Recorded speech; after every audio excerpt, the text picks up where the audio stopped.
Good afternoon, everybody, and it's my pleasure to welcome all of you to this CBMS departmental seminar. And it's a pleasure to have today with us Dr. Snehashish Das Chakraborty. He is currently assistant professor in the Department of Chemistry, IIT Patna. So it's a particularly more pleasurable because he is an alumnus of this institute and particularly this department. Of course, it would have been much nicer if he was in person here, but given the situation that is not happening. So I'll just give a quick academic background of Dr. Das Chakraborty. So he did his master's in chemistry from Scottish Church College under University of Calcutta in 2008. And then he joined this department in SN Bose National Center for Basic Sciences. And he did his PhD under the supervision of Professor Ranjit Biswas. And the topic of his PhD research was dynamics of neat ionic liquid, binary mixtures and liquids under confinement, theoretical and simulation study. Then he went on for his postdoctoral research, again in a very famous group, Professor J.T. Hines in University of Colorado at Boulder. And then his postdoctoral stint was from 2013 to 2016. And then he returned to India and joined IIT Patna. And his broad area of research is reaction and relaxation processes in chemical and biological systems. And some of those examples are, he has been looking at jump diffusion in various aqueous systems, in particular supercooled water and so on, and also cell membrane. Various properties of cell membrane and so on that we are going to hear today. He has more than 40 research publications, and he has received various prestigious awards, and I'll just mention a few of them. He has received the ACRB Early Career Research Award, and then in 2020, he has received the INSA Medal for Young Scientists, which is very prestigious. And in this year, 2021, he has been selected as one of the PCCP emerging investigators, and there will be a special themed issue where his research will be included. So we are proud of Snehashish that he has been doing really well, particularly because he's an ex-student of this department, and we are looking forward to his presentation. And the title of his talk is Adaptation of Cell Membrane in Extremophilic Organisms. Snehashish, the stage is all yours. Okay. Thank you, Sumanda. And I feel privileged to talk in this department again after 3 years, because I talked last time in 2018, where I visited the department again. And it's always a pleasure to talk in the same departments where I have learned so many things. So the title of today's talk is Adaptation of Cell Membrane in Extremophilic Organisms, which we have started doing as I joined IIT Patna in 2017 and started working there from there. In our lab at IIT Patna, we are working on various problems. One of the topics what Sumanda already introduced, that is the anomalous dynamics of supercooled water, particularly the breakdown of Stokes-Einstein relation and its explanation using an approach, transitional jump diffusion approach, which I talk many times in various platforms. We have also worked on this. We are working, in fact, in model cell membrane and its adaptation of lipid adaptation in different extreme conditions to understand the nature more, how these different extremophilic organisms adapt their cell membrane for their survival.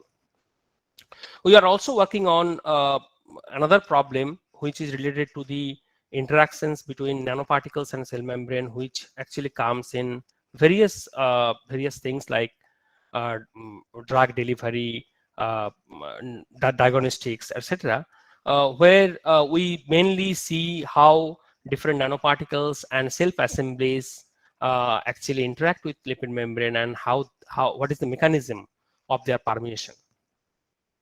Apart from that, we are also working on amphiphiles on water surface, how films are formed, and about the structures and dynamics on the water surface. And we are doing this in collaboration with some experimental groups at IIT Patna, with physics department and mechanical engineering department. So today's talk is on this topic: model cell membrane adaptation of lipid membrane in extremophiles. So before going into the main topic, I want to show you some news articles which often publishes in various platforms, and these actually motivate us to work in this fascinating problems. Tardigrades, you may know that these are one of the extremophilic organisms which can survive in various harsh conditions, and already people are trying to put them into space to see how they can survive in these different extreme conditions. So you see the titles: tardigrades return from the dead, boil them, deep freeze them, crush them, dry them out, they will survive it all and come back for more. Scientists pull living microbes possibly 100 million years old from beneath the sea. So question is how they're surviving at these hostile conditions for so long. There are diseases hidden in ice, and they are waking up. All these different attractive news articles actually sometimes motivate us to keep working on these topics. Extremophiles, from the name you understand that extremophiles means the species which survive and thrive in various extreme conditions. What are these extreme conditions? They can be very low temperatures, then we call the organisms which survive, and there is called psychrophiles, which like to stay at very low temperatures, even much less than the freezing temperature of water.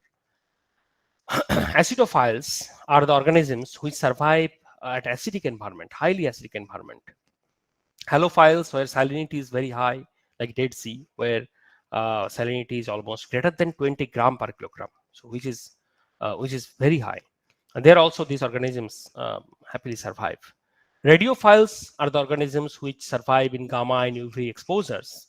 Thermophiles are the organisms which survive at high temperature. Barophile at very high pressure. Actually, P should be greater than 100 atmosphere. So you can see these organisms deep down the sea. In Mariana Trenches, people are coming up with new fish, snailfish, which are surviving there at bone-crushing pressure. I will go into this topic later. Alkaliphiles are the organisms which survive at highly alkaline environment.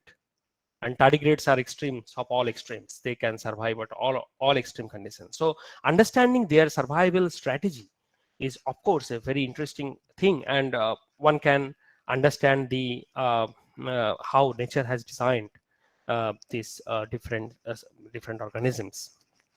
This is really interesting to understand. So questions are, what are the odds in these extreme conditions? So you can understand this enzymes activity, which are basically the enzymes are proteins, so their activities will be optimum at a particular points, particular temperature, particular pressures, particular pH, etc. And of course, when the extremophilic organisms are there at various different conditions which are not hospitable for life, their enzymes activity must be lowering. How they are tackling that? Damage of cell membrane by extracellular and intracellular ice crystals. Here you can understand that as for the psychrophiles particularly, which survive at very low temperature, ice crystals will form and they will rupture cell membrane. So how they actually protect the cell membranes from these odds. Protein denaturation, because protein is stable at a particular temperature, pressure conditions. And if you increase the temperature, if you decrease the temperature, if you make the system more acidic or alkaline, high pressure, everywhere proteins will not be in the correct state, native state. It will be denatured. So how they are doing that? So our interest is to understand how this phase transition of cell membrane, particularly the lipid membrane, fluid to gel phase transition, which actually reduces the membrane fluidity drastically. And you understand that the different functionalities of cell membrane actually is related to the fluidity of the lipid membrane. If the lipid membrane is basically a bilayer, where lipid molecules move here and there freely by standard diffusion process, and this will be disrupted, and that will actually reduce the different functionalities, hamper different functionalities and structure of cell membrane, which is not good, of course. So how these different organisms are actually surviving it all? So fluid cell membrane, as I said, is the exterior part of a cell which is composed of protein and lipid bilayer. Our interest is on lipid bilayer, not in protein right now. So lipid bilayers are composed of lipid molecules. Lipid molecules are like surfactant molecules. These are called biosurfactants. They have head group, polar head group, and long hydrophobic tails. These polar head groups and this long hydro, because of this amphiphilic nature of these lipid molecules, they self-assemble in water and form these bilayer structures, where these hydrophilic groups actually face water, interacts with water, and the hydrophobic groups self-assemble to form the hydrophobic core, which actually gives the barrier, okay, for certain molecules. These lipid molecules can be of various classes. Sometimes they are zwitterionic, sometimes they are ionic, and depending on the different head groups, lipid classes are different. It can be so, and also not only the head groups, tail groups are also different. Some the chain length, alkyl chain length can be different. They can have different unsaturation level. Sometimes they are fully saturated, sometimes they are monounsaturated, polyunsaturated. So depending on the fatty acids saturation index and the head groups, different class types of lipids are present. And for example, in our eukaryotic cells, we have hundreds of different type of lipids. So scenario is very complex. It is not binary mixture, standard mixture, 100 different type of lipids are present. So of course, from a fundamental perspective, this is very difficult to understand things. The fluid phase, that is the fluid phase of the membrane, which represents life, because fluidity means the lipid molecules, the packing is random ordered. The lipid will not be in the regular pattern, and they, as I have said, the lipids will diffuse in two-dimensional, laterally from one place to another place, like Brownian motion, following a simple Brownian motion. Sometimes they are not, but that is a different issue. But as we do these things, as you decrease the temperature, which happens in psychrophile or psychrophilic organisms, or high pressure for the deep sea creatures, they have very high pressures, low hydration level. Sometime in dry areas, particularly in deserts, the water actually evaporates out. So at very low hydration conditions, if all these different type of things are applied, one of this lipid bilayer will transform into gel phase. Gel phase means almost solid like, but some limited diffusions are there present. Spatial and orientational ordering is there, and since they will not be able to diffuse, various different functionalities will be disrupted, like permeation of different molecules, for example water, which is very important, oxygen, carbon dioxide, different sugar molecules. This will be hampered. So I call this phase transition, fluid to gel phase, as life to death scenario. In fact, lipid bilayer cannot be too much fluidic, or it cannot be too less fluidic. So it should be an optimum fluidity should be there. If you increase the temperature, like in thermophilic bacteria organisms, where the temperature is very high, there also membrane barrier will fail. So if membrane barrier fails, then there is no characterization of the cell. Okay, so then again there will be death scenario. In the low, already I have said that for this low fluidity, the problem, the loss of fluidity and all these things. So optimum fluidity, correct fluidity is required for the survivability. So that represents the life. So in between two death scenario, there is a life. So neither very high fluidic nor very low, means loss of fluidity. It should be optimum value. So these organisms, these extremophilic organisms must follow this thing, so that the fluidity of the membrane, the packing density of the membrane should be at the optimum value. Okay, so what they do? What is the adaptive strategy? So that's what we are more interested to know. one of the adaptive strategy, call it homeoviscous adaptation. What is this homeoviscous adaptation? Homeoviscous adaptation, this term actually coined by Sinensky in his PNAS paper in 1974. What they did is very interesting. It took the E. coli membrane, E. coli bacteria, and then grown it at different temperatures starting from 15 degree to 43 degrees Celsius. So temperature of growth is changing from 15 to 43. Measuring, now they're extracting the lipids from the cells and measuring the viscosity of the liquid. What they're seeing is, as the temperature of measurement and the temperature of growth is same, like 15, temperature measurement 15, 43, the same temperature, the measurement is also taking place, viscosity does not change. So that means, you see, although the temperature is increasing from 15 to 43 degrees Celsius, there is no change of viscosity. And that is why this term actually coined by him. This phenomena was called homeoviscous adaptation, similar viscosity. Although if your growth temperature, this bacteria's growth temperature is and the temperature of measurement is different, then you will start to see these differences. Like particularly for this, the bacteria was grown at 43 degrees Celsius, and the temperature of measurement was 15 degrees. So basically, the same temperature, viscosity is very different, almost 7 times. So this is called homeoviscous adaptation. Why it is happening? Okay. So what is actually going on? How does it work? This is not very complicated to understand, because this homeoviscous adaptation means tuning saturated to unsaturated lipid compositions. If you can see in the kitchen, you have two different type of oils. One is coconut oil and this is mustard oil. What happens is, coconut oil is solid or semi-solid at low temperature in the winter time. Excuse me. While mustard oil is liquid even at very low temperature in the winter time. What is the reason? This coconut oil are made of saturated fatty acids.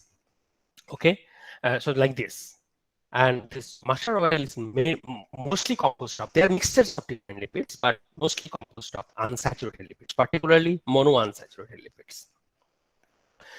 And when the unsaturation is in the cis conformation, then you can see that there is a kink in the fatty acid chain.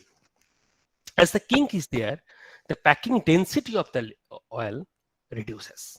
As the packing density reduces, it does not, a packing is very less efficient, and therefore it remains in liquid state. So the very similar mechanism, this homeoviscous adaptation, is there, which these different the psychrophilic organisms adopt. Okay, and so I will now show you two such examples which we have done in our laboratory computationally, and shown how this homeoviscous adaptation is taking place.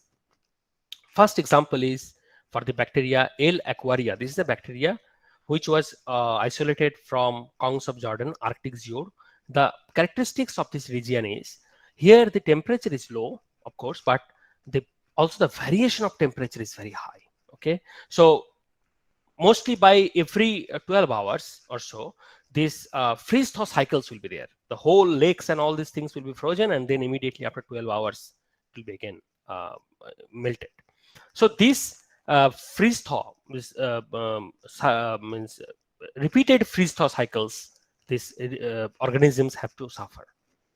One of these bacteria is this L. aquaria bacteria. It was collected from this place by an Indian group, and they have studied following. Very interesting study, simple but interesting. They first incubated the bacteria at 15 degrees Celsius. 15 degrees Celsius is the standard growth condition of the bacteria, and for a long time, and they obtained the state, I0 state. And then this I0 state was actually gradually the temperature was reduced from 15 degree to 4 degree in 3 days time. Okay, very slowly it was done. So to mimic this scenario, that when freeze thaw is not there, gradual cooling. And then it was frozen, the whole sample was frozen for 6 hours and reached minus 20 degrees Celsius, and then it again thawed it back for another 6 hours, and then again 4 degrees Celsius was reached. So this also 4 degrees Celsius, this also 4 degrees Celsius, but the difference is this is before freeze is PFT, and this is the I0 standard growth conditions. Now these 3 states, in these 3 states, the lipids were extracted, fatty acid particularly, because head groups was not done. So fatty acid was extracted and then they reported it. Okay, for these 3 different states, these are the fatty acid profiles.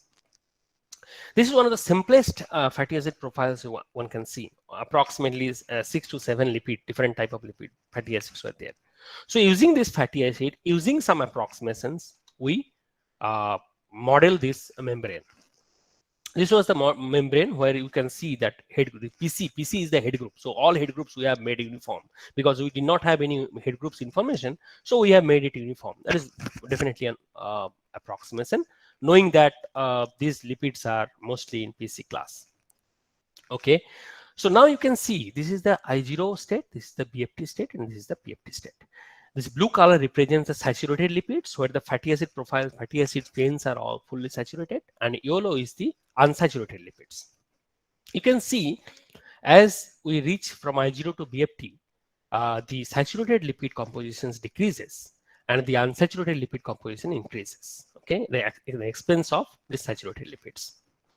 And another interesting phenomena is in BFT and PFT, although they are different states, but their compositions, the fatty acid profiles, the lipid compositions is not changed much. That means this lipid composition is much dependent on the not on the history, but on the current situation, current thermodynamic state.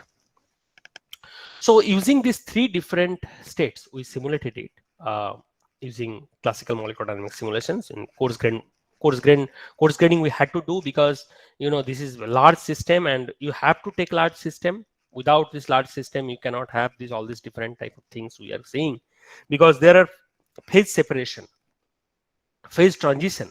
Okay, all these things cannot be handled with small system. So that's why we had to do coarse grain simulations using Martini force field. And what we saw is very interesting. You see, what we are doing here is calculating the area per lipid. Area per lipid is one of the indicator, one of the properties which tell you what is the phase of the membrane. It's kind of a giving signature. So area per lipid is defined by the area one lipid molecules is taking, okay, in the leaflet. And using the Voronoi based analysis, I'm not going into all these details, we can calculate individual lipids area per, the area per lipid for individual species, individual lipid type. And we have calculated both area and thickness. Thickness is the basically leaflet to leaflet distance. So now you can understand that if the membrane is in fluid state, then the area per lipid will be large because the lipids will move more and more random, so it will take larger area. And when the gel state, then it is more ordered arrangement, so area per lipid will be less. In terms of thickness, when it is fluid state, then the thickness will be less because they are disordered. Now when the gel state, lipid molecules will be like arranged very systematically, and therefore the thickness will increase. So higher thickness, larger area, smaller thickness, larger area, larger thickness, smaller area. So two different state. So here you see as you decrease the temperature, what we did is we have taken I0 state, BFT and PFT state, and we are changing the temperature continuously from 300 to 250 Kelvin, almost 20 degrees Celsius they have reached. And what we are seeing is that with decreasing temperature up to 280 Kelvin, 7 degrees Celsius, it was like decreasing systematically with decreasing temperature, then sudden jump. And these sudden jumps are an indication of the phase transition. Okay, but one thing you notice, all the lipids are not going into the gel phase. Okay, some of the lipids are going, and you can see there is a large heterogeneity on the area per lipid. Same thing is in the thickness, and then as we decrease the temperature further, we see almost similar area per lipid, and the values, this value actually matches with the gel phase typical value for the gel phase. So we can see that there is a phase transition for the I0 state. I0 state is the same state which was taken from the standard growth condition. So if you forcefully keep this bacteria without giving opportunity to adapt, then that will be the scenario, which you cannot do in experiment. You can do in simulation. That I'm forcing the membrane not to adapt. Then what will be the scenario? There will be phase transition from fluid to gel phase, and there will be a state where the fluid to gel phase coexistence will be there. I will show it. So now at this point, you see is a fluid phase. All different lipids are homogeneously distributed. The lipids are randomly ordered, and within 10 nanosecond time, they are almost washed away. That means diffusion is pretty fast. We have calculated diffusion also. Now at this point, where the temperature is 270 Kelvin, and we see here that there is a phase transition at some place, and at some place there is no fluid phase still there. So at this point, there is a coexistence between fluid to gel phase. And phase transitions as well as phase transition induced phase separation. So phase transition is happening, and that actually induces phase separation between two phases. So we can see here, so particularly at these points, we see spatial ordering, very systematic ordering. So that indicates the gel phase. But at this point, at these places, that represents these places where this is random. Okay, so there is a phase transition and phase coexistence, which represents that this cell will not or not survive. Okay, so now this is the point where we reach this 250. Again, you see homogeneity is there, but all lipids are going into the gel phase. Okay, so now how does this homoviscous adaptation help? Now you see, if we do this thing in the BFT and PFT, same study, same temperature dependent study, we now see that the variation of area and thickness are almost temperature dependence. There is no sharp transitions are taking place. That means the phase transition is stopped only by changing the saturated and unsaturated lipids in that compositions. I'm not showing here one interesting feature because the talk will be elongated. If you simply deviate from these typical compositions they have considered, you will not be able to get the same thing. So what nature is doing is the best. Okay, so in that scenario you can say for thickness also is the same thing. Water permeability is another important quantity which actually gives you the understanding how water molecules are permeating through this membrane. Here also we see that without this adaptation, where this permeability decrease significantly as we decrease the temperature, and that basically because of this phase transition, of course. But for the adapted membranes, we see not much change. Definitely changes are there, but much less compared to the unadapted membrane. So that indicates that. And also another fact is I0 and BFT in all cases will have similar properties, and which is obvious because their compositions are same. Okay, so same thing for diffusion. Another interesting feature here is, while for this I0 state we see a non-arrhenius behavior at this place, you see it's not straight because I'm plotting 1 by D versus 1000 by T. It should be straight line. It's not. But in the adapted membrane cases, there is an Arrhenius dependence. So from the non-Arrhenius to Arrhenius dependence, that also this is happening. Just the temperature dependence. It's not, there is no phase transition involved in this. So that so this is at 250 Kelvin. Here you see everything is so good, so fluidic, and so no problem is there. Water permeability is sufficiently high. Okay, so another example after this thing we are currently doing, still not published. That is a bacteria which stays in the soil. Soil is a habitat for several microbes, and that is interesting because the temperature in the soil increases much faster, increases and decreases, changes much faster compared to in the water. So organisms which are microbes which are surviving in soil continuously adapt in this changing scenario. This paper was published in 2020, where they reported from James Science Group. They reported these full lipids, not the fatty acids only, and then they reported these lipids at different temperatures and they have these different observations. I will go into this. So for this bacteria, we can see that they have considered these 4 temperatures: 30 degree, 20 degree, 13, and 6. And if you compare, these pie charts are actually showing different lipids present in the membrane. Okay, and these are the head groups, different type of head groups present. So basically 4 type of head groups are present here, and these are 4 type of different tails are present. One double bond, different unsaturation level. So from 1 to 4 double bonds lipids are present. So here you can see, if you compare between these from 30 degree to 13 degree, the picture remains almost intact. I'm not saying the quantitatively same, but qualitatively picture is not changing much. The real change is happening from 13 degree to 6 degrees Celsius. Same thing for head group also. From 30 degree to 13 degree, as you go, the picture remains almost similar. The main change is happening at 6 degrees. So the adaptation, if you talk, the adaptation is basically between 13 degree to 6 degrees Celsius. So as the temperature is decreasing, the bacteria is adapting. The major adaptation is happening from 13 to 6. So these are the main key findings in this study. And we are asking, how does this adaptation is helping this membrane, as you have asked in the previous study? But in the previous study, we did not have head group dependence. Okay. Another observation is, you see, the head groups are basically changing. Previously, this is the PC lipid head groups, and this is the PE, and this is the PG. PG remains almost same, but PE actually decreasing a lot. And at the expense of PE, these PC lipids are increasing. So why this head group dependent specific remodeling is there? And the biggest question, the most general question, why so many different type of lipids? Okay, what is the requirement of so many different type of lipids in the membrane? How does it help?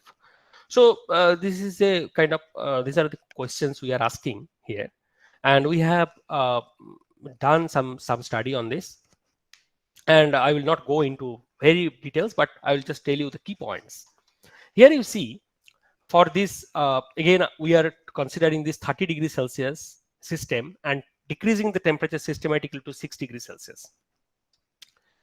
Composition is same, only temperature is different. That is this black line. Okay, everywhere there is a black line where we are considering the 30 degree system, decreasing the temperature to 6 degrees Celsius. Another system we have done, that is same, we have taken 6 degrees Celsius, increasing the temperature to 30 degrees Celsius. Okay, so this is the blue line. Okay, that actually will give you the heating adaptation for heating. Another thing is whatever is there. So 30 degree at 30 degree, 20 degree composition as 20 degree, 20 degree, 13 degree, 13 degree, 6 degree, 6 degree. So we have 3 different way of analyzing the results. The most interesting point is, as I said, from which was also obvious in the composition, that as the temperature was decreasing, the adapted cases means adapted systems means that the starting temperature and the observed temperature are same.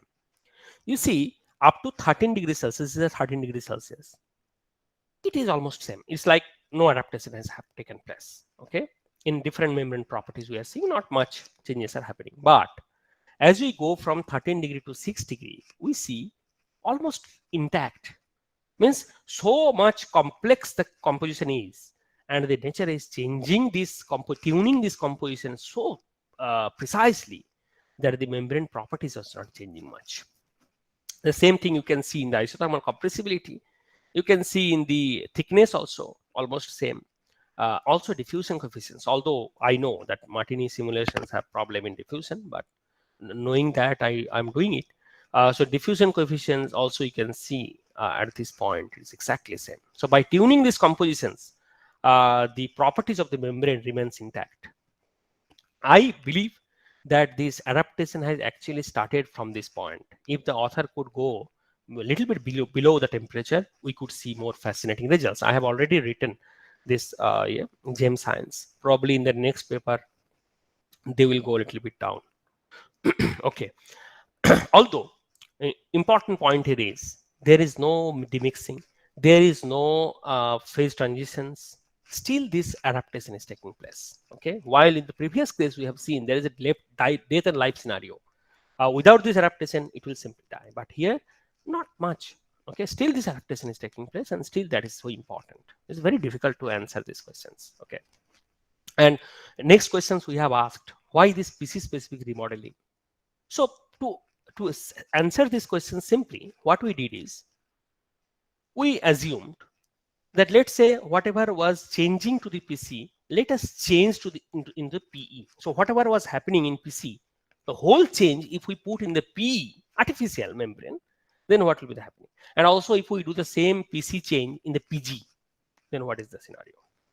We see that again, if we do the change in PC, that will give you the best scenario, best ever scenario. The worst is the PC. If you do everything in PE, the membrane will be rigid, their permeability will be lost, the diffusion will be less. So we failed the nature one, that the best thing is to change in the PC lipids. We're trying to understand in more fundamental fundamental level why that is so.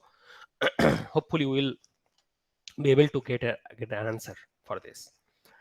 Another questions we asked: why so many different type of lipids head group particularly? So if we do it, let's see, let's make all head groups uniform, all PC or all PE or all PG. Means we are actually converting this diverse environment to universe. Okay, then what is happening? You will see that this is life. They are on changing temperature, their properties are so intact. But if you go any of these things, you will not get a better result. In everything, in all properties we have considered, the best case scenario is where you have diversity. So diversity is very important. Okay, diversity stabilizes the membrane at any condition. So from this part, I conclude that without this homoviscous adaptation, the cell lipid membrane gets destabilized, and maintaining the perfect saturated and unsaturated lipid composition is the key, and head group specific adaptation is very important. I will now go briefly to the second part, which is another adaptive strategy we are working. That is the role of osmolytes. Osmolytes are some small organic molecules. Like examples are many, like TMAO, trimethyl ammonium oxide. Then you have these different glycerol, DMSO, etc. And these generally you will see that these osmolytes are discussed in the context of protein stabilization. Very few studies are there which actually discussed in the context of cell membrane or lipid membrane. But few experimental studies have actually put our attention. This is one of the study work done by Roland Winter's group. They have studied the effect of temperature on the temperature and pressure dependent structure and phase behavior of lipid membrane. In the experiment, what they have done is they have measured the polarization by generalized polarization, which was done by Lorden GP method. And that changing so this polarization means how ordered the lipids are. Lorden is a probe, so this probe will go into this membrane, and then it will basically see how ordered the environment is. As the temperature decreases, you can see the order will increase. That means this and there is a sharp transition that indicates the phase transition. Okay, this is one of the best experimental technique which is used for understanding this phase transition. You can see as they have increased the concentration of TMAO from 0 to 3 molar, their melting transition temperature changed by 4 to 5 degrees Celsius. Okay, you can see here. And also in the fluid phase itself, the fluidity, shall I get another 10 minutes maximum? Yeah, sure. Okay. So if you see if you increase the concentration of TMAO from 0 to 3 molar, you'll see the melting transition temperature increases by 4 to 5 degrees. And also in the fluid phase, if you see, and the gel phase, you see that with increasing TMAO concentration, the fluidity increased. Okay, means the order decreases. Sorry, I'm wrong. So okay, sorry, ulta. So basically, the generalized polarization increases. That means the fluidity is lost, decreased, and the the lipid becomes more ordered. Okay, same thing in gel phase, but the changes are nominal compared to in fluid phase. This is the fluid phase where the polarization is low. This is the gel phase where polarization is high. So what is the reason behind it? How TMAO is interacting with the membrane to do that? So to see that, we have also done these simulations in 2021. It was published in this year itself. So here what we have done, we have considered two different lipids, DPPC and DMPC. The experiment was done in DMPC. We have also taken DPPC just to get the generality of the picture. And what we are taking is, we are considering the concentration up to 6 molars, because we have the freedom. We are taking it just to get an idea like how TMAO is, whether it is systematically doing the thing or not. So we are using TMAO. Okay, so this is the phase transitions we are getting from our simulation. Our phase transition order is the order parameter is the AL, area per lipid. Again, and we have also done with order parameter SCD, deuterium order parameter. I'm not showing that. So you can see there is a jump in the area per lipid at this point, and from the midpoint, we can get the temperature at which that phase transition is taking place from fluid to gel phase. This is fluid phase, this is gel phase. Okay, so we are decreasing temperature, that it is going to gel phase, and this temperature is the TM, you can say melting temperature, TM. We can see here, although temperatures are different, and we know why is that different, because this is the best force field which can get you the best prediction over the temperatures compared to experiment. Because phase transition, showing phase transition is very difficult, and getting an accurate value for that is really difficult. So what we are seeing at, for these lipid membranes, the melting temperature increases again by 5 degrees, like whatever we have seen in experiment. Okay, and both two different routes we used for area per lipid and order parameter. We have seen that roughly 4 to 5 Kelvin or 4 to 5 degrees Celsius temperature change is there, melting TM, change in TM. Okay, as you increase the concentration from 0 to 3, and from 6 it is like arithmetic. Yeah, so total 8 or 9 degrees Celsius change. That can and also another interesting thing is order. If you calculate the order is basically, this is SCD. It is called deuterium order parameter, which is measured, which is also measurable quantity in experiment by NMR. Okay, 2D NMR. Sorry, 2H NMR, deuterium NMR. And there, what you will get is, you are basically measuring the how the CH bonds of the methylene chain, this methylene chain CH bonds, how they are oriented with respect to the Z axis. And this is the equations. Okay, this is a second order Legendre polynomials, and we are getting SCD, and we see that for the gel it is higher, that means more ordered, and for fluid it is less ordered. And as we increase the TMAO concentration, we are seeing that the ordering of the lipids are increasing, and it increasing so much at 6 molar that it is almost going to gel phase. So TMAO is somehow increasing the orderliness of the lipids, and it is actually facilitating the phase transitions. Okay, so can we just tell any role of TMAO? Possible, because in some of the organisms we see that at very depth, like in Mariana Trench, where the deepest part of the earth, where you can see some fishes or snail fish where TMAO concentration is significant. People always deal with this TMAO in proteins concept. Here you can understand that this hydrostatic pressure is so high that water will try to permeate into the cell. So if the order of the membrane increases, then it is possible that it can actually stop overpouring this water into the membrane cell. So TMAO can have some role in this. And what is the reason behind it? Why it is happening? For that, we have calculated this Charcot-Pape integral, which is using from this equation, and binding coefficients. Well, this binding coefficients is such a good quantity that if it is negative at a particular distance, for us it is the first hydration cells we are taking. If it is negative, that means it is excluded from the surface. It is positive, it is included. So you see, for the TMAO, it is always negative, more and more negative. That means it is excluded from the membrane surface. So TMAO molecules are basically have unfavorable interactions with the membrane. Same in protein also, we know. But as it goes away, side by side, it also attracts some water molecules with it from the membrane. We have seen it from different other parameters like radial distribution functions. I'm not telling here. So, and then what will happen is the membrane is getting less water, okay, inside its fast hydration cell, and that induces this phase transition. Okay. In a second work, here urea TMAO's role is more interesting. That actually how it can stop or it can help in stabilizing cell membrane or lipid membrane at low hydration conditions. Okay, the experiment is this: effect of urea and TMAO on lipid self assembly under osmotic stress conditions by Amos Pars and Phams group. So in this experiment, what they are getting, what they're showing is interesting. That this is the lipid membrane, and you can see these two different colors. So this is the gel phase. This is the yellow alpha means gel phase, and sorry, this is the fluid phase, and this blue is the gel phase.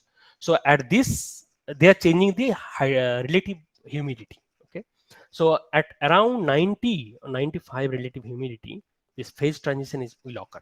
Okay, now when you add this, okay, so from 90, what is relative humidity? 90 means what? Means hydration level is almost less than 5. Hydration level means number of water molecules per number of lipids, okay, per one lipid. How many water molecules are there per lipid? For normally, for fully hydrated membrane state, this number is roughly around more than 25, okay, where if you decrease the water for some reasons, evaporations or some osmotic stress situation, the water number of water per lipid decreases to less than 5, then they are seeing this phase transition, okay, from fluid to gel phase. If you add urea in it, this thing is changed much. So it gets stabilized. The fluid phase is stabilized by urea. TMAO actually has no role here, but in other study I have seen that TMAO has some role. TMAO actually destabilized it. Already we have seen it in the previous work that TMAO actually destabilizes the fluid phase and induces fluid to gel phase transitions. So we thought we can understand this from fundamental level, why that is happening. So we have taken 4 different systems. Pure water we have added, pure TMAO, 2:1 urea is to TMAO, that is the osmolyte mixtures, which people use often for the proteins stabilization, because this mixture is available in nature, okay, in different organisms, particularly deep sea organisms. 1:1 urea is to TMAO. For these different systems, what we are seeing is, you see, this black line is basically for the pure membrane, where we are not introducing any TMAO on urea.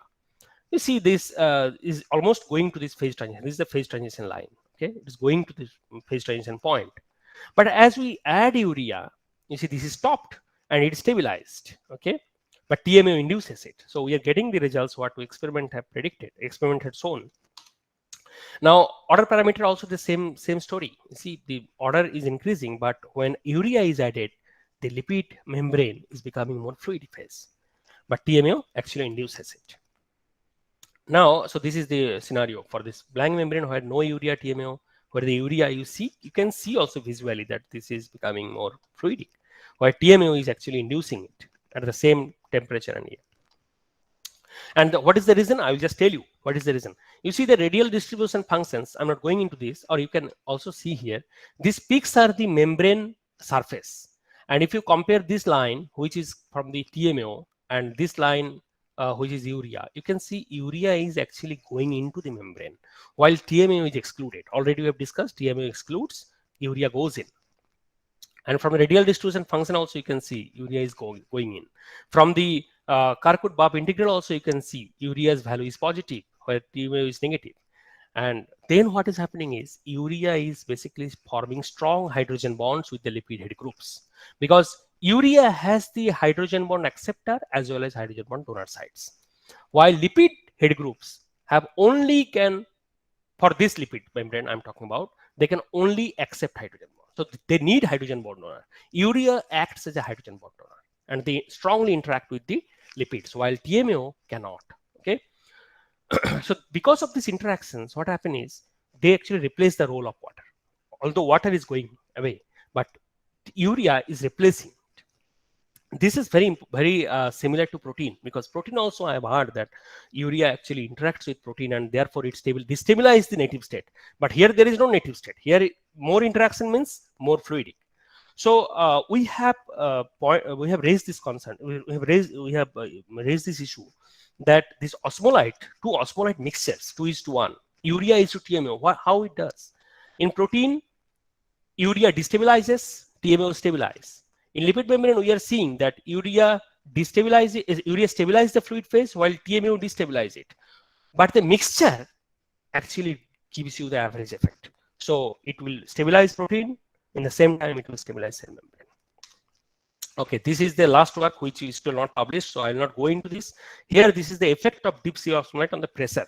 Already time is over, so I will just wrap up quickly. So here what we are seeing the same work. They have actually increased the pressure to 2000 bar, okay, to mimic the environment in the Mariana Trench. Mariana Trench height, the pressure is almost more than 1000 bar. And we know that at this, in the experiment also, you can see that at a sufficiently high pressure, around 800 bar, there is a phase transition in the membrane. And here we are trying to see like how this TMAO and urea can play a role here. Okay, the story is still not complete and is unpublished work. I will not go into this. And so basically, in this part of this work, we have seen how these different osmolytes can also have impacts in the fluid gel phase transitions. Along with the protein stabilization, already many works have already shown that urea stabilizes fluid phase, TMAO destabilizes gel phase. Urea stabilizes gel phase also in the other way, you can say. And because this urea forms strong hydrogen bond, and TMAO on the other hand excludes from the membranes and dehydrates the membrane more, and therefore this induces fluid to gel phase transition of the membrane. And these osmolyte mixtures, what people have always talked, these mixtures not only can stabilize protein, you have to also bring the context of membrane, and this can actually stabilize both membrane and protein. So I acknowledge my ACRB Early Career Research Award, CSIR and DST Indo-Korea Joint Program, which we have been funded right now, and CSR also we have got recent fund, and DST Inspire Fellow for student, and IIT Patna for various other supports. These are my students, where Sibam is the PhD student, Golam joined recently, Tormo is PMRF, joined recently, Supriya is MSc, Ruchita has done this work, this osmolyte part, Sakira has done the homeoviscous adaptation part, Vikas is almost leaving, he has done the supercooled water systems, and Sumit also is MSc students. And thank you all for your kind attention. Thank you, Snehashish, for really nice and interesting talk. Now the floor is open for questions. Please raise your hand if you have a question. So in the chat box, we have a question from Abhinandan. So shall I read it? Yeah, sure. Please read it. By adaptation, do we mean the lipids change from saturated state to unsaturated state? If yes, how do the lipids in cells under in vivo conditions undergo such transformations? Okay, that is a very good question. So adaptation means does not mean that only you have to go from saturated lipids to unsaturated conditions, because it depends on what kind of conditions you are talking about. If it is temperature is decreasing, then of course the unsaturated lipid compositions will increase at the expense of saturated lipids. But for thermophiles, where the temperature is sufficiently high, the organisms survive at high temperature. In these conditions, just opposite thing happens. The unsaturated lipids going to the saturated. So in this case, it is dehydrogenation. In the other case, it is hydrogenation of the lipids. Now the second part is how that is happening. So basically, there are proteins which actually sense this environmental thermal fluctuations, and these are sensor proteins, and then this information actually relate to the protein which catalyze this process. This dehydrogenation process means from a single bond to double bond, means two hydrogen you have to basically bring out. For this dehydrogenation process, which is very difficult, I have talked with organic chemists, they said it's very difficult process, and only catalysis is the key. So here in biological systems, you have proteins which can catalyze this. It's called desaturase enzyme. Okay, Desaturase enzyme basically unsaturate this single bond to double bond. So this is another part of this problem, which we are not working right now, but this is definitely an interesting point. Okay. Any other question? Yeah, Manoj, please go ahead. Yeah. So you showed that the growth temperature is 40 degree and the majority is 15 degree. Yes. Yes, yes. So yeah, like it's a huge change. So what is the main reason behind it? Okay, so probably you are talking about that Sinensky's experiment, right? Yes, yes, yes. Okay, so in this thing, okay, let me. So here, what they are doing is the bacteria was grown at a particular temperature, and then these the lipids are extracted from the bacteria, and they measure the viscosity. At which temperature they will measure the viscosity, that is up to the scientist, okay, who is doing the experiment. Now 15 degrees Celsius, they are so what they are doing is, first they are seeing, like, if the growth temperature is same as the observed measurement temperature, then there is no change of viscosity. That means what? That means what? So see, so same temperature of the measurement with the growth temperature means whatever be the adapted membrane. So ultimately, in terms of adaptation, if you bring the adapted lipids, okay, whatever the adaptation has taken place, that is to defy the change of viscosity.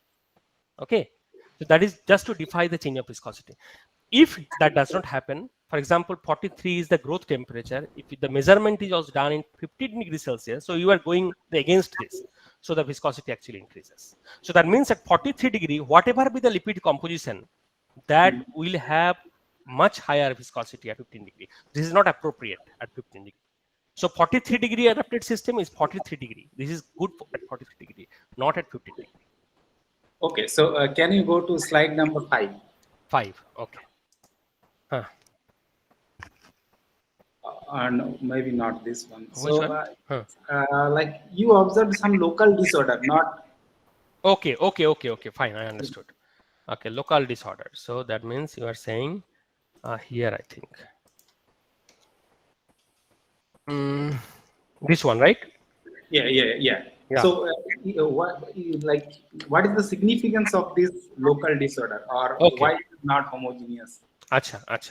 Okay, so if you see the compositions of the disordered membranes, which I have not, maybe I have not told it in details, here you have saturated lipids as well as unsaturated lipids, and unsaturated are also in different extent: monounsaturated, diunsaturated, polyunsaturated.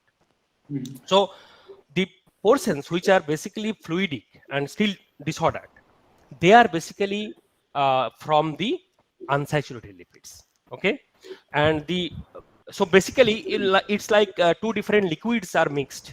So one liquid is frozen, another liquid is not. So there is a phase transition between this. It's very similar to this. So basically these are having different type of lipids present. Okay, different saturation level. So these are mostly unsaturated lipids, and they have saturated lipids. The saturated lipids easily frozen. Okay, at this point. But on the totality, if you see, there is a phase coexistence between fluid and gel phase. That is why you can say that is the melting temperature. Yeah. So another thing, you calculated permeability. Yes. Yes. So, I mean, how did you calculate? So how to calculate the permeability? Okay. Here in this case, permeability calculations. Different routes are there, because here we are doing coarse grain simulations. So we have gone up to 20 microsecond or 30 microsecond simulations. And we have sufficiently high water molecules. Okay, sufficiently high means like 80,000 or 1 lakh molecules are there. Now, in this scenario, you will not have a problem to get enough samples. Okay, so water molecules will basically permeate through the membrane. Membrane surface is also very large. So you can count it. Okay, counting is the best technique. So how you are counting? We are counting a molecule. So in membrane, you have four different region. I will show you just a minute. So here you have hydrophilic region on one side, then hydrophobic region, then another hydrophobic region, then hydrophilic region. So what we are doing it, when a single water molecule goes from this to this to this to this to this, sorry, Okay, got you a are lot just of this. So counting the water molecule. yeah, I'm counting all regions Okay, when they permeate. okay, okay, I took okay, it. that's fine. Permeate. So during the effect of TEMO, so Effect of what?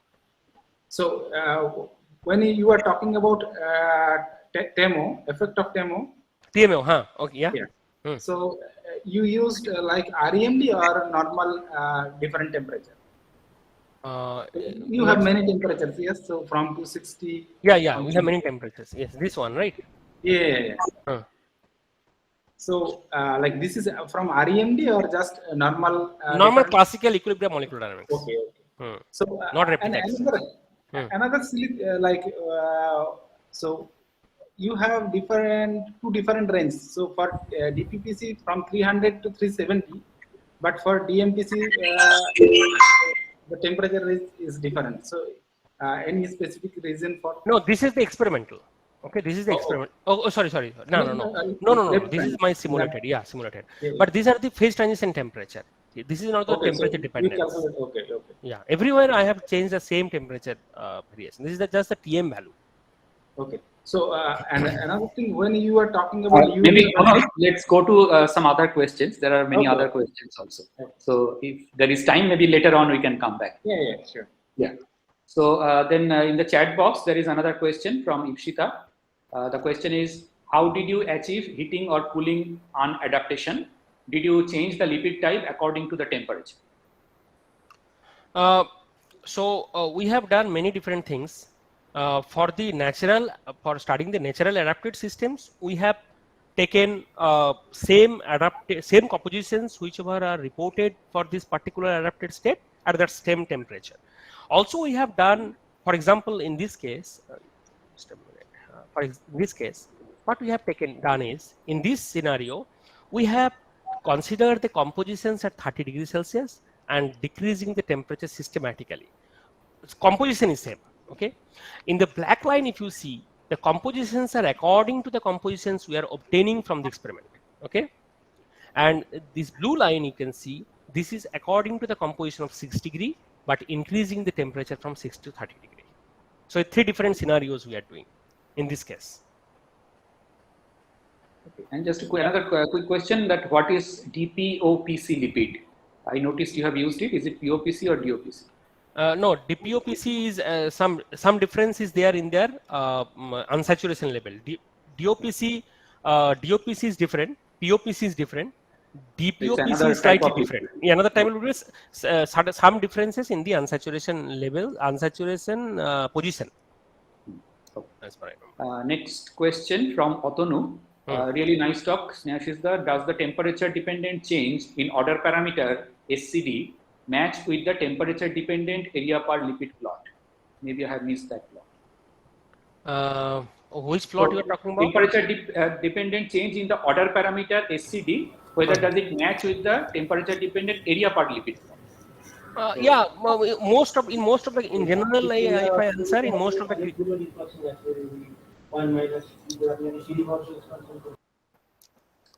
Otanu, are you speaking?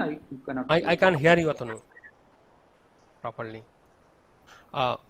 Okay, if I assume whatever you are asking, like in any cases, whether this order parameter, change of order parameter is consistent with the area change of area, if that is the question, then yes. So the SCD, temperature dependence of order parameter SCD, and temperature dependence of area. So in that case, I would say yes. Most of in all cases, particularly, we do not see any exceptions.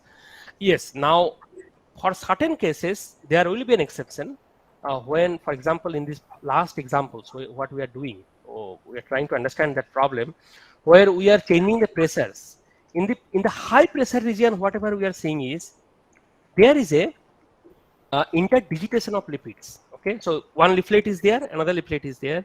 So when the pressure is significantly high, then these lipid layers are actually going into the other lipid. This is called interdigitation.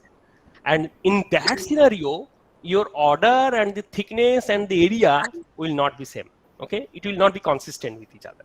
Although it will be gel phase and your order will say it is gel phase, but other parameters may not be showing the same thing.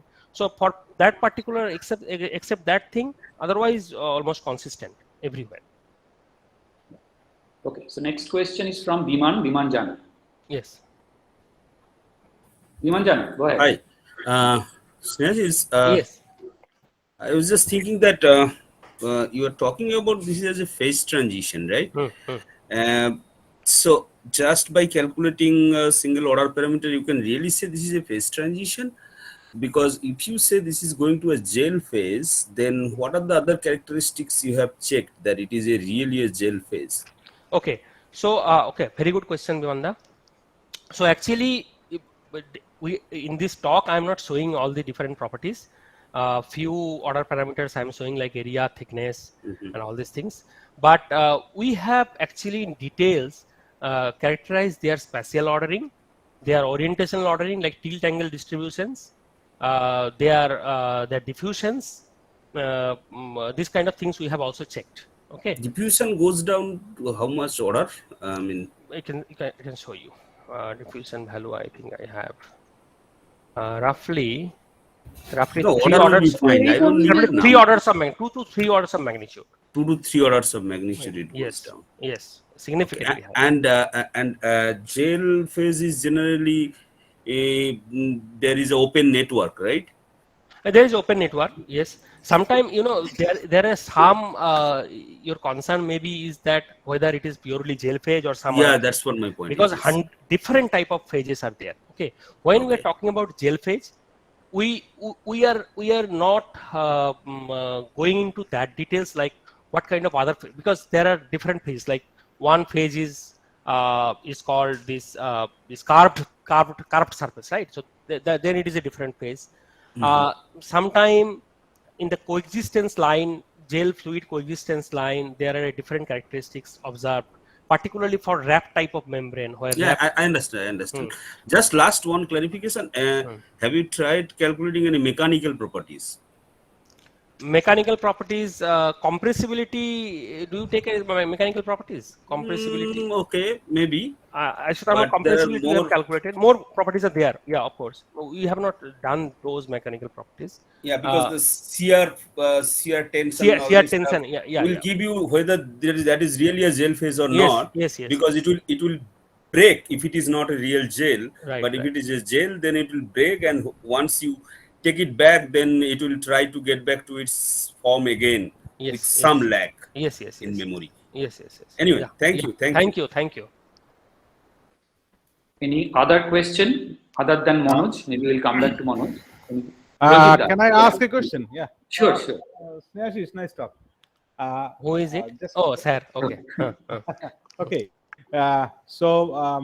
Just first one information first, and then I will ask you a question, or clarification rather. The information is regarding your TMAO and urea work. We did something very interesting. We saw maybe that have some relevance to your observation.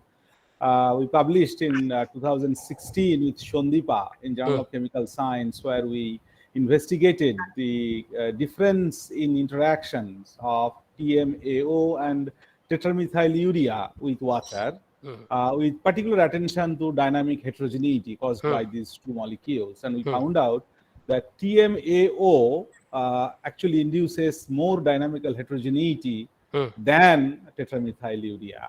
And the interaction of water with TMAO is stronger than that with tetramethyllurea. So whether the dehydration created by TMAO for lipid in your work has anything to do with this observation or not, I don't know. So that is the information. Okay, I will see. You may look at it. 2016 paper, Okay. Journal of Chemical Science with Shondipa and myself. Okay. Okay. The question is this: when you are looking at your diffusion, temperature-dependent diffusion, you are calculating the diffusion from your simulated mean square displacements. Displacement. Yes. Yeah, Two-dimensional. displacements. Yeah. So in that case, I'm sure that you have looked at that how del R square, I mean mean square displacement, is behaving with the temperature. Is it reaching the two-dimensional diffusive limit? Yes, it is reaching, sir, because we are It taking is the reaching. long time, very long time. It is Very long reaching. time. So Yeah. how long usually to get this linear regime with, I mean the diffusive regime in two dimension? Yeah, we have seen, you see, like in normal supercooled system or ionic liquid, whatever we get this subdiffusive behavior, this subdiffusive behavior is not very clear in lipid. Okay, so Yeah. after this ballistic regime, you can see almost a linear behavior. But still, if you for make sure that you are not considering anything on the subdiffusive part, we generally do it after 1 microsecond we take. So that Oh, sufficient. so it has to be in the time scale of microsecond, Yes, right? yes, microsecond, microsecond. Microseconds. Yes. And since you are a kind of expert on analyzing jam, when you see the hydrodynamic behavior, apparently quote unquote hydrodynamic behavior, did you look at the mechanism which actually leads to this apparent hydrodynamic behavior? Whether they are actually collection of jams and giving you the diffusive behavior, apparently diffusive, but they are actually not diffusive, so to say. So Did you analyze those strategies? okay, so this whatever you just said, that is the proposal we have written in CSR and we have got the fund. Okay, So very good. basically what we are going to do there is already my student Sakira has already started doing this thing. So basically what we are doing here is we are considering raft membrane. Raft membrane is like you have some ordered domains and then some disordered domains. So in experimentally it is observed that when a lipid actually moves from ordered domain to disordered domain, then always the lipids are jumping. Now, in the experimental perspective, how that is the jump, we still do not know, and we are trying to do that. It's very complex problem, sir, because firstly, this is very large simulation system size you have to consider, and simulation timescales should be very large, very long.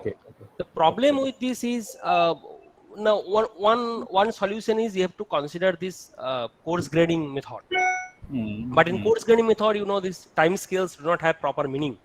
So that is where we are stuck. We are trying to solve that problem, whether from all atoms also we can do something on the, because we have to get the molecules motion very correctly, appropriate molecules trajectory. Otherwise, we cannot analyze it.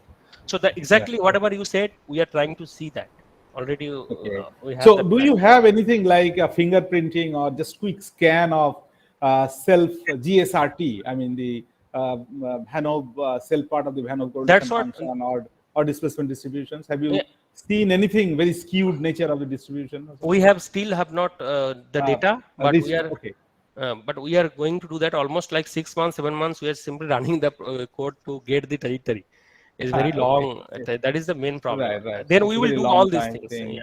Vanove correlations, Right. alpha 2T will do. Right. I mean, then. yeah, it would be very nice to look at that. Although it may look normal, the diffusive limit, if I say quote unquote normal, and whatever is happening in that normal regime is pretty abnormal. Abnormal, yes. Superposition of many abnormal things is making these things normal. Yes. Okay, thank you. Yeah. Okay, thank you, sir. Over to you, Suman. Yeah. So unless there is some other question, I'll just quickly ask two questions of my own, short and quick. Very nice talk again. So one question is that since there is so much of compositional variation, I was wondering that what is the extent of homogeneity, and do you see the compositional fluctuation within the, let's say in certain regions there is a higher concentration of certain lipids. So what is the extent of compositional heterogeneity in this system? Yeah. So Sumanda, in this compositional heterogeneity, whenever we are talking, if you see this scenario where you can see this for different lipids, we are calculating different order parameters like area, thickness. You see at a particular point, we are getting a heterogeneous distributions of different order parameters. And when we are going to spatially heterogeneous, spatially how heterogeneous it is. Yeah. So you can see here, this is coming from this spatial heterogeneity, and that heterogeneity is basically induced by the phase separation, phase transition also. Okay. So right now we are at the point where this is phase transition induced phase separation, but not like a raft membrane, because in raft case there are cholesterol also, although and that actually makes this thing more realistic, but that is not there in this bacteria. So we do not see this for this particular case, but definitely for raft membrane it is there. When you have saturated lipids and unsaturated lipids and cholesterol, then there are separation, phase separation, spatial separation is there. domains are of nanometer length scales. Okay, large domains, Right. where one domain is ordered, another domain is disordered. So that is already there. Another, it's kind of a naive and question, maybe it's more hmm. related to biology, but I was Yes. wondering that what makes this kind of species special? Why not mammals or us? We cannot adapt. So how come this species, they can reach those compositions? And why not Okay. human beings can reach those compositions? Acha. So the point is the difference between these bacteria and us is we are homeothermic. We generate body heat. They do not. So so their temperature, body temperature, is completely dependent on the environmental factor. Right. That is one of the. This is not the reason I'm asking. This is just the point that we do not need to adapt that much, but Right. they need. Another thing is, in recent paper published in Nature Communication, there they have seen the adaptation of an eukaryotic cell membrane. Okay, not due to stress factors, but due to diet change. Okay, diets are different. For example, if you take more cholesterol or fatty foods, then the membrane compositions is totally changing, remodeling is happening. Okay, so that is a very interesting problem, but the problem is in eukaryotic membrane you have so many different type of lipids, it's very difficult to handle. Yeah, No, it's a very rich and very rich, very topic. complex. Yes, very rich, Very, complex, but fundamentally maybe very not very difficult. Fundamentally, if you see, not very complex, but whenever you will go and handle this, then it is difficult, really difficult. Sure, of course. Hmm. Well, if there are no more questions, and yeah, Manoj, I'm sorry, if you have any questions, please, you can email Snehashi separately. I'm sure you'll be happy to. Okay. Yes. We have Sure. already discussed, and it's almost Yeah, 5:20. yeah, we are kind of like. So I think. Yeah, this is my email address. You can see. Yeah, thank you. Yeah. So let us thank Snehashi once again for a really nice and interesting talk. And of course, whenever possible, please visit us in person. It will be nice to have you here. So with that, I thank you again, and I thank all of you for being here till the end. And yeah, that's all. Thank you. Okay. Thank you, Sumanda. Thank Yeah. you, sir, and all. I would like to visit there soon. Sure. Okay. Yeah. Okay. We Thank look you. forward to that. Yes, sir. Okay. Bye. Bye. Bye, everybody.